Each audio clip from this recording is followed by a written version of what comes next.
Everyone, how are you all. तो आज की कहानी का नाम है कबूतर का दाना।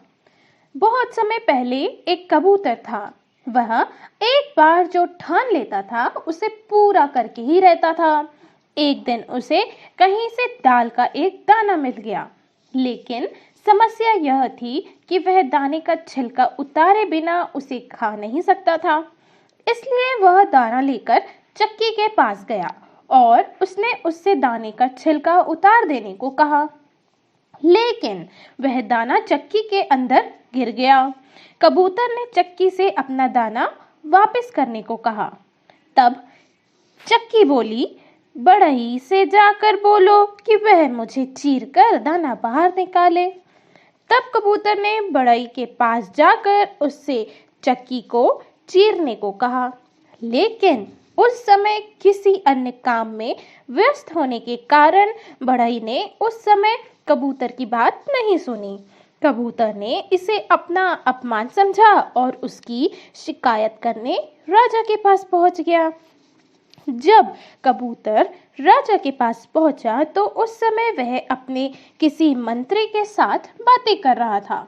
कबूतर ने राजा से आग्रह किया कि वह बढ़ई को चक्की चीरने का आदेश दे, लेकिन राजा ने कबूतर की बात पर कोई ध्यान नहीं दिया। तब कबूतर रानी के पास गया। उस समय नौकरानी सुनहरी कंघी से उसके बाल संवार रही थी। उसकी बात सुनकर रानी कबूतर से बोली, उस दाल के दाने को भूल जाओ, मैं तुम्हें उसके बदले कुछ मोती दे दूंगी। लेकिन कबूतर ने सोचा कि मोती उसके लिए किसी काम के नहीं है, क्योंकि वह उन्हें खा तो नहीं सकेगा। वह रानी से बोला, कैसे कबूतर मोती खाए, उसे तो दाल का दाना भाए। फिर वह उड़कर सांप के पास जा पहुंचा। उसने उससे रानी को काट लेने को कहा, लेकिन सांप ने भी कबूतर की बात पर कोई ध्यान नहीं दिया। उल्टा उसने कबूतर को ही धमकाना शुरू कर दिया। तब कबूतर ने डंडे के पास जाकर उससे सांप की गर्दन तोड़ देने का आग्रह किया, लेकिन डंडे ने कबूतर की ओर देखा तक नहीं। जब कबूतर इसके बाद भी वहां से नहीं टला और अपनी बात कहता रहा तो डंडे ने कबूतर पे ही हमला करने की कोशिश की। कबूतर किसी प्रकार जान बचाकर वहां से भाग निकला।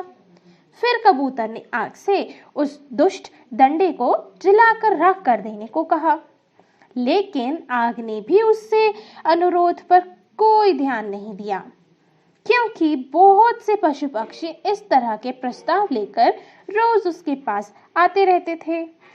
तब वह कबूतर समुद्र के पास जाकर बोला, आपके पास इतना पानी है, आप मेरे लिए आग को बुझा दीजिए।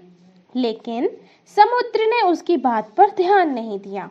इस तरह कबूतर की आवाज समुद्र की लहरों की आवाज में डूब गई।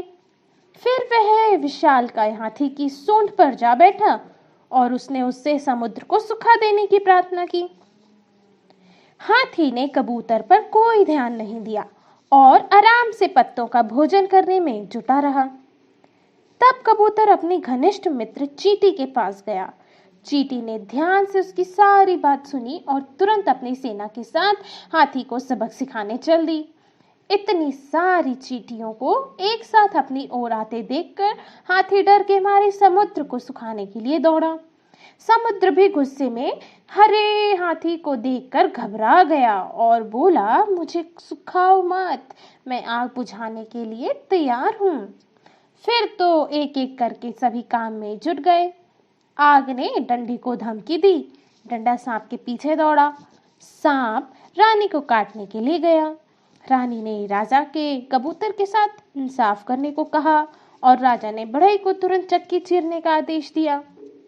तब बढ़ई अपनी कुल्हाड़ी लेकर चक्की की ओर दौड़ा। छोटे से कबूतर के इतने बड़े प्रयास को देखकर चक्की चकित रह गई और दूर से चिल्लाते हुए बोली, मुझे चीरो मत, मैं दाल के दाने का छिलका अलग कर दूंगी। अंत में कबूतर को अपना दाना मिल गया और वह उसे लेकर आकाश में उड़ गया। इस कहानी से हमें यह सीख मिलती है कि हम अगर किसी चीज़ को करने के लिए ठान लें तो हम वह पूरा कर ही लेते हैं। अगर आपको कहानी अच्छी लगी हो तो please like, share, subscribe and don't forget to press the bell icon. We will meet with the next video. Bye everyone.